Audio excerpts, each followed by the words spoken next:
नमस्कार. आम्ही शामराव मोकाची आरटीओवाल्यांचा लई लफडा होता बघा. आतापर्यंत एवढे आदेश दिलेले होते, पण त्या आरटीओवाल्यांना काय माहिती का, पैसे खायची लई सवय लागलेली आणि बिन टेस्ट घेतात लायसन मारायची. आरटीओच्या इन्स्पेक्टर लोकांचे लय लफडं होतं. आता आरटीओवाल्यांच्यासाठी हा मी व्हिडिओ बनवतो. तुम्हाला आदेश माहिती आहेत का काय? जातील नाही तर नोकऱ्या तुमच्या 12च्या भावात जातीला बिन टेस्ट घेता जर तुम्ही लायसन दिली ना, हे कॅमेऱ्यामध्ये शूट सगळं होणार आहे. तुम्हाला पाहिजे असलं तर मी आदेश क्रमांक सांगतो. तुम्हाला जर कळाले नसतील तर तुम्ही बघायचे. बघा, तारीख घेण्यात ठेवा. आरटीओ अधिकाऱ्यांनी तुम्ही ते लक्षात ठेवा. वाजता सवाना नाही जातीला 12च्या भावात जातील तुमच्या नोकऱ्या.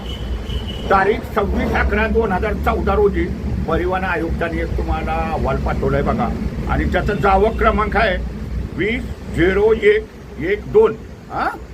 आणि हे सगळ्या महाराष्ट्रातल्या आरटीओनं पोचलेलं आहे. तरी तुम्ही बिन टेस्ट घेता कणाना लायसन मारून लाख रुपये घेत होता दररोजचे. आणि पुन्हा 9 डिसेंबर 2024 एक आयुक्ताने आदेश पाठवलेला होता, आणि त्या आदेशात क्रमांक आहे बघा 13/741. हा बी आयुक्तांनी पाठवलेला होता. तुम्ही आयुक्तांचं सुद्धा ऐकत नाही का हो?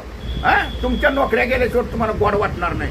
आणि आता 3 डिसेंबर 2025 आयुक्तांनी पुन्हा आदेश पाठवलाय मंत्रालयातून वर्ण दबाव आल्यावर, आणि त्याचा आयुक्त कार्यालयातला जावक क्रमांक आहे बघा 17/739.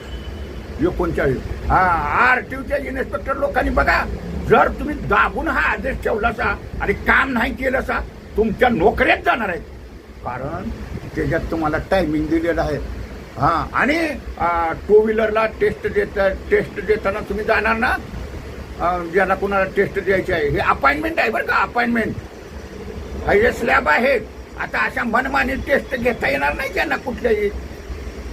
हे मात्र लक्षात ठेवा. 2 व्हीलरवाल्यांनी टेस्टला जाताना हेल्मेट घेऊन जावा. हेल्मेट नाहीतर तुम्ही तिथंच नापास होणार. हेल्मेट नसेल टेस्ट द्यायला गेला तर. त्या आरटीओवाल्यांचं काय हो, ते गुरु लोकांच्याकडं त्या स्कूलवाल्यांच्याकडं पैसे खातात का ना, आणि द्यायची ते लायसन तशीच. टेस्ट न घेता लायसन जो अधिकारी देईल त्याची नोकरी गेलीच म्हणून समजायची आहे.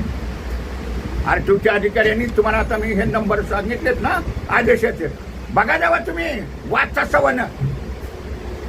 आणि चुकी केलीच ना तर तुमची नोकरी गेली. बिन टेस्ट घेता तुम्ही लायसन देत होता ना, त्याचा हा परिणाम आहे हो. जास्ती दिवस चालत नसतं. गोरगरिबांची कामं करा, टेस्ट घ्या त्यांची, चांगले ड्रायव्हर होऊन द्या. आणि अपघातांची संख्या वाढली केवळ तुमच्यामुळं, पैसे खाण्यामुळं. तर हे